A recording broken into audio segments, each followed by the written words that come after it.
I still hear the sound of the phone ringing that morning.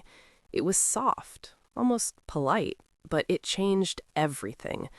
My 16-year-old had saved every dollar for that car.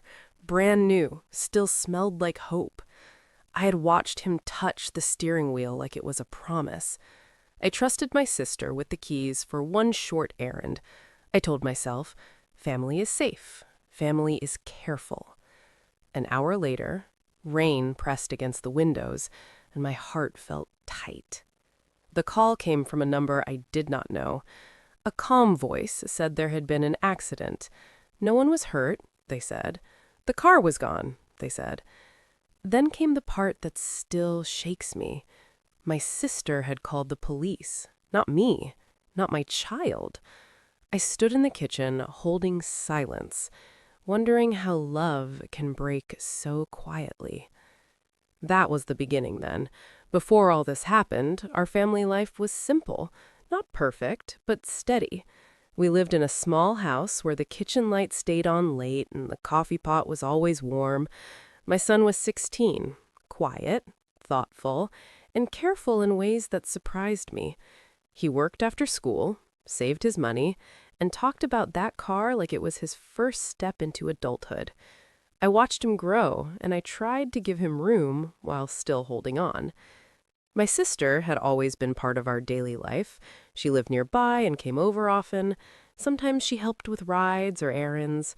Sometimes she just sat at the table and talked about old memories. We had our differences, but nothing sharp, nothing broken. I trusted her because she was family, and because I wanted to believe trust was still simple. That week felt calm. The car sat in the driveway, clean and proud.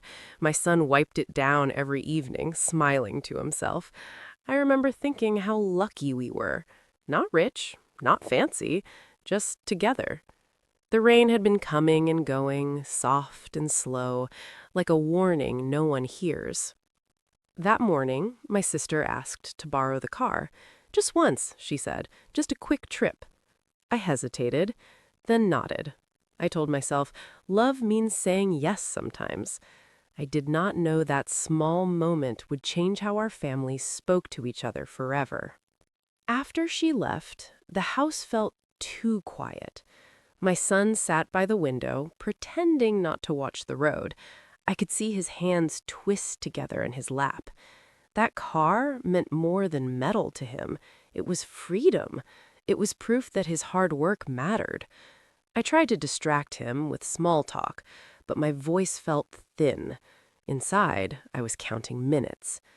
My sister had always been confident, sometimes too confident. She believed things would work out because they usually did. She laughed easily and brushed off worry. I had learned over the years to smooth things over, to stay calm and to keep peace. That was my role. I didn't argue when she took risks. I didn't push back when something felt off. I told myself harmony was more important. The rain began again, tapping softly on the roof. I made tea and stood at the counter, listening to the clock. My thoughts drifted to the past, to childhood days when my sister led and I followed. I wondered when that pattern became normal. When the phone finally rang, my stomach dropped before I even answered. In that moment, I still believed the car would come back scratched, maybe dented. I believed apologies would fix everything. I believed family would choose each other first. I did not know that trust, once shaken, does not return the same. I did not know that the next conversation would place my son on one side, my sister on the other, and me standing in the middle, trying not to fall apart. The police station smelled like old paper and rain-soaked coats. I sat on a hard chair, my hands folded, trying to stay calm. My son stood beside me, silent, his eyes fixed on the floor. He looked smaller there. My sister sat across the room, talking softly to an officer. She did not look at us. When the officer finally spoke to me, his voice was careful. He said the car was totaled. He said my sister had called it in herself. He said no one was hurt. I nodded to each sentence, but my chest felt heavy. I wanted to ask why she called the police before calling me. I wanted to ask why my son had to hear this from a stranger. Outside, the rain fell harder. My sister walked past us and said, "I did what I thought was right." Her words were calm, almost practiced. I waited for an apology. It did not come. My son's jaw tightened, and I felt his anger like a quiet fire. At home, the empty space in the driveway felt loud. My son went to his room and closed the door. Not hard, just enough. I stood in the kitchen, staring at the table where we usually ate together. I kept thinking this could still be fixed. That evening, my sister called. She talked about paperwork and timelines. I listened, but my heart was somewhere else. I asked her why she didn't call me first. There was a pause. She said she panicked. She said rules mattered. I said family mattered too. We ended the call politely, too politely. Afterwards, I sat alone, realizing something had shifted. The problem was no longer the car. It was the space growing between us, quiet and heavy, filling the house with questions no one wanted to answer. I felt the silence stretch through the night, slow and uncomfortable. I wondered how many small choices had led us here, and whether love could survive this quiet distance without someone finally speaking the truth. I stayed awake until morning, listening to rain outside, alone. The days that followed moved slowly, like the air was thick. My son stopped talking about the car. That scared me more than his anger would have. He went to school, came home, and stayed in his room. Sometimes I heard him moving things around, opening drawers, closing them again. It sounded like someone trying to make sense of a loss without words. My sister came by a few days later. She stood in the doorway, and sure, I invited her in because that's what I always did. We sat at the kitchen table, the same one where we once laughed over old stories. She talked about paperwork and timelines. She said insurance would handle it. Her voice was steady, too steady. I asked her if she had spoken to my son. She shook her head and said she didn't know what to say. I felt something tighten inside me. I told her he was hurt, not just disappointed, but broken in a quiet way. She sighed and said, "Accidents happen." I nodded, but my heart disagreed. That evening, my son finally spoke. He stood in the doorway and said, "She didn't even ask me." His voice was flat. I told her she was scared. He looked at me and asked, "But what about me?" I had no answer that felt strong enough. Phone calls between my sister and I became shorter, polite, careful, like strangers learning rules. I started noticing how often she spoke about herself, her stress, her fear, rarely about the trust she had taken. I began to feel pulled apart. I loved my sister, I loved my child, and I was tired of holding everything together alone. Each conversation left me drained. Each silence felt heavier. At night, I lay awake thinking about how families drift, not from loud fights, but from moments when someone chooses comfort over care. I realized the conflict was growing not with raised voices, but with unspoken hurt settling deeper each day. I could feel something coming. I just didn't know how hard it would hit. The tension followed us everywhere, even into quiet moments. At the grocery store, I caught myself reaching for my phone, then stopping. I didn't know who I would call anymore. My sister felt distant, my son felt closed off, and I felt tired in a way sleep could not fix. One evening, my sister sent a message asking if we could talk. "Just talk," she said. I agreed, though my stomach twisted. When she arrived, she sat stiffly on the couch. The house felt smaller. She said she never meant to hurt anyone.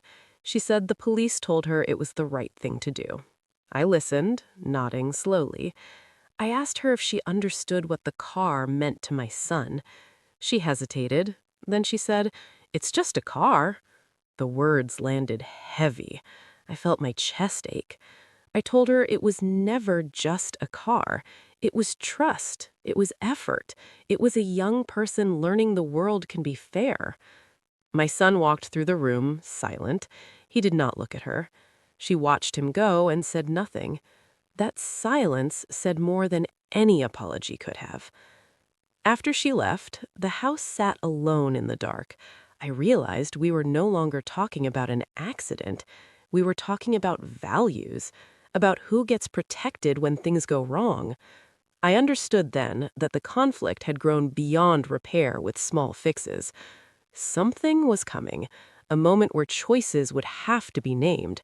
I felt it in the quiet, pressing down, asking me to finally decide where I stood. The turning point did not arrive with shouting or slammed doors. It came quietly on a gray afternoon when a letter arrived in the mail. I remember holding it in my hand. My son sat across from me at the table. He watched my face change as I read. I tried to stay calm, but my voice shook when I told him the truth. The payout would not cover the full cost. There would be gaps, delays, conditions. His savings were gone, and now his future plans were uncertain. He nodded slowly, like he already expected this. That evening, I called my sister. I told her about the letter. There was a pause on the line. Then she said she had done all she could. She said she followed the rules. I asked her if she planned to help cover what insurance would not. Her answer came softly but clearly. She said she could not afford it. Something inside me shifted then. Not anger, just clarity. I realized she was finished taking responsibility. The system would handle it, she believed. But systems do not sit at the dinner table with a quiet teenager who feels cheated by life. Later, my son spoke again.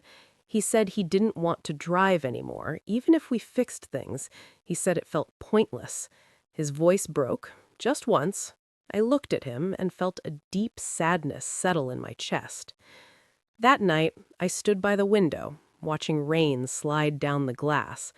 I understood then that I had been trying to protect peace by staying silent, but silence had cost my child something precious. And now I had to decide if keeping family calm was worth letting my son feel unseen. That realization was the moment everything began to change. The next morning, I asked my sister to meet me. Not at the house, not at a cafe, just a walk in the park where words could breathe.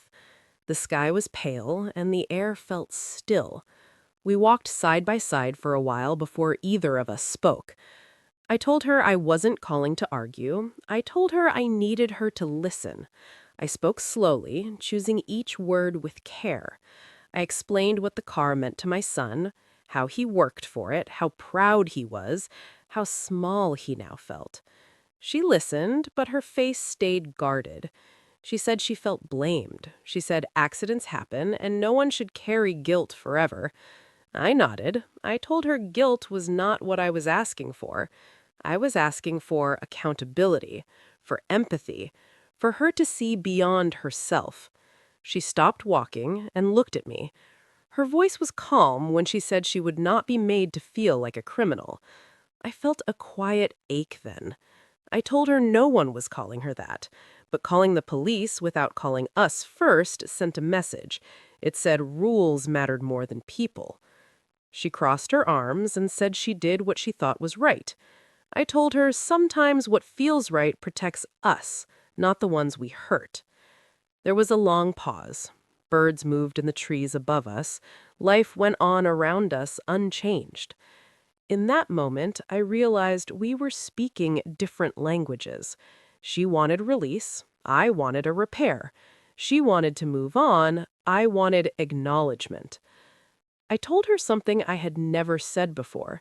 I told her I could not keep smoothing things over if it meant my child carried the weight alone.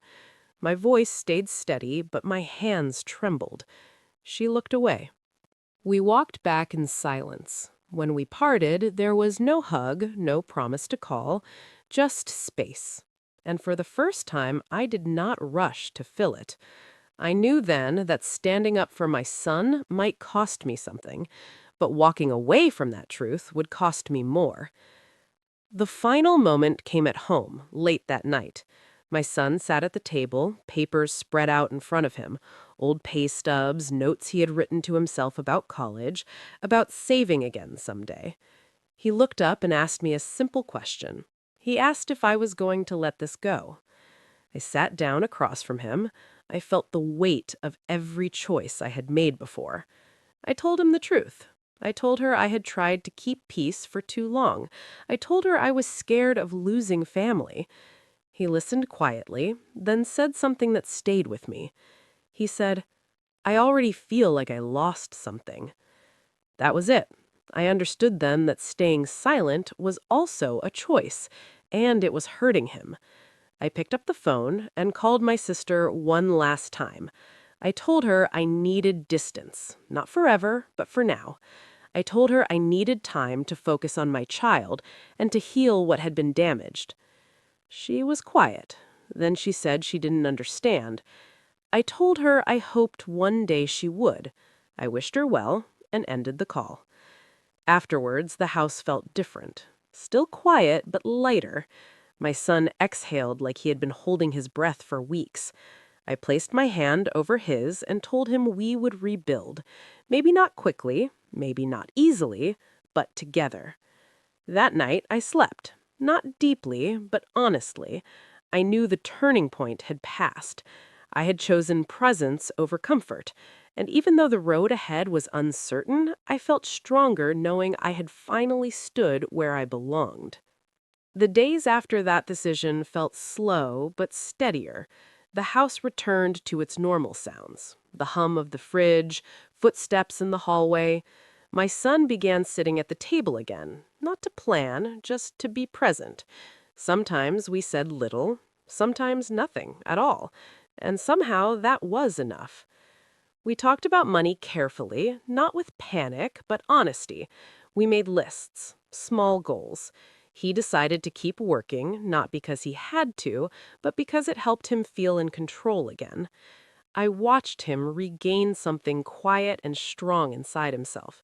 It wasn't excitement, it was dignity. I noticed how much energy I had spent trying to balance everyone else before. Without that weight, my thoughts felt clearer. I missed my sister, but I did not regret the space. Distance gave me room to breathe and to listen to my own heart. One afternoon, we cleaned out the garage. The spot where the car once sat was still empty. My son paused there for a moment. I asked him how he felt. He said it still hurt, but not the same way. He said he was learning that loss does not mean failure. I held on to that. There were no apologies yet, no healing talks, just time doing its quiet work. I learned that resolution is not always about fixing everything. Sometimes it is about choosing who you protect when things fall apart. At night, I reflected on how easily we excuse harm when it comes from family. I realized love does not mean absorbing pain in silence. It means setting boundaries that allow growth. We were not finished healing, but we were moving forward, slowly, together, and that was enough for now. Weeks passed, and the sharp edges of the hurt began to soften. Not disappear, just dull enough to handle. My son started talking about the future again, carefully, like someone testing ice before stepping forward. He mentioned driving lessons someday, maybe later than planned. I listened without pushing. Healing needed patience. One evening, a letter arrived. This one was from my sister. I held it for a long time before opening it. Her handwriting looked the same, but the words felt different. She wrote about thinking, about replaying that day. She said she finally understood that calling the police had protected her, not the people she loved. She did not excuse it. She named it. She apologized. Not loudly, not dramatically, just plainly. She said she was ashamed she did not speak to my son first. She said she missed us. She said she was learning. I read the letter twice. Then I let my son read it. He sat quietly, then folded it and placed it on the table. He said he wasn't ready to talk yet. I told him that was okay. Forgiveness, I learned, cannot be rushed. I wrote back to my sister. I thanked her for taking responsibility. I told her we needed time. I did not promise anything more. And for once, I did not feel guilty about that. Something shifted again, but gently this time. Not a break, more like a pause with purpose. My son smiled more. He laughed once at dinner, surprising us both. I realized joy returns in small moments, not grand gestures. The loss was still there. The empty driveway still spoke, but it no longer defined us. We were learning that repair takes honesty, patience, and respect for wounds that are still tender. That understanding felt like progress, real, quiet progress.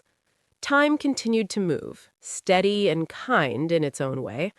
My son began saving again, slowly, not with urgency, but with confidence. He no longer spoke about the old car. He spoke about what he wanted next, and that mattered more to me.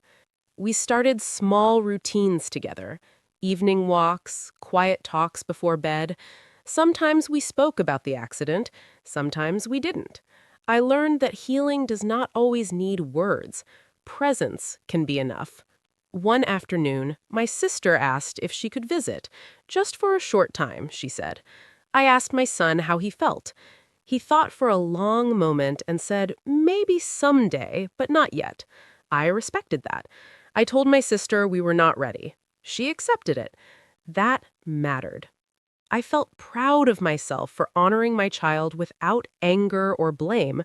Calm strength had replaced my old habit of pleasing everyone. It felt unfamiliar, but right. One evening, my son thanked me. He said he noticed I chose him when it was hard. His words were quiet, but they filled the room. I realized then that resolution is not about restoring what was lost. It is about protecting what remains. We did not return to how things were before, but we found something steadier. Trust between us. Honesty.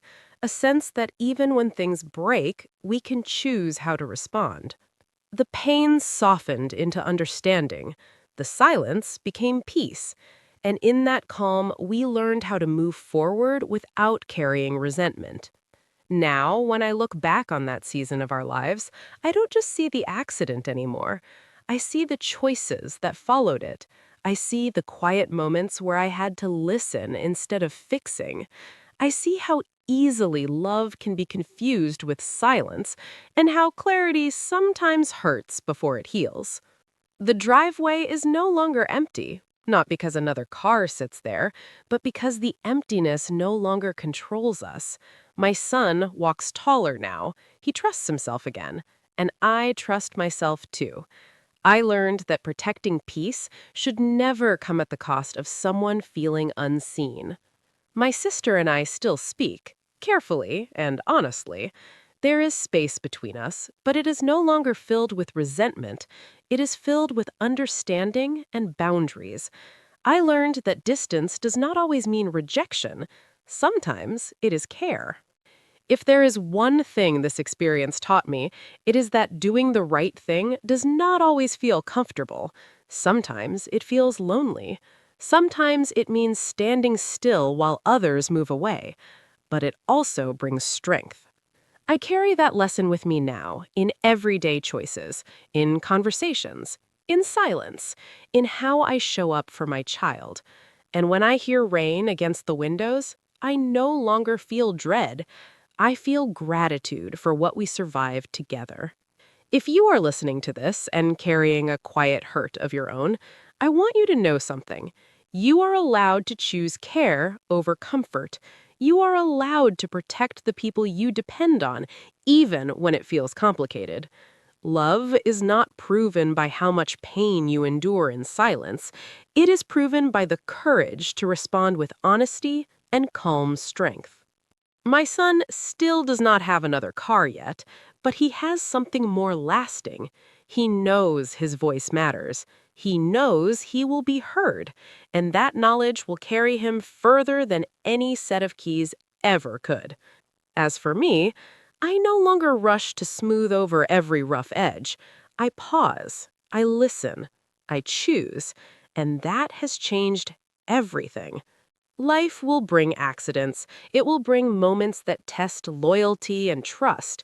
What matters is not avoiding those moments, but how we stand in them, with kindness, with boundaries, with care. I believe families can heal, but only when truth is allowed space, only when responsibility is named, only when love is guided by respect. So, if you find yourself at a crossroads, unsure which way to turn, remember this. Choosing what is right may feel heavy at first, but in time, it brings peace. And peace, once found, is worth protecting. Thank you for listening to my story. If this story touched your heart, take a quiet moment and let it sit with you.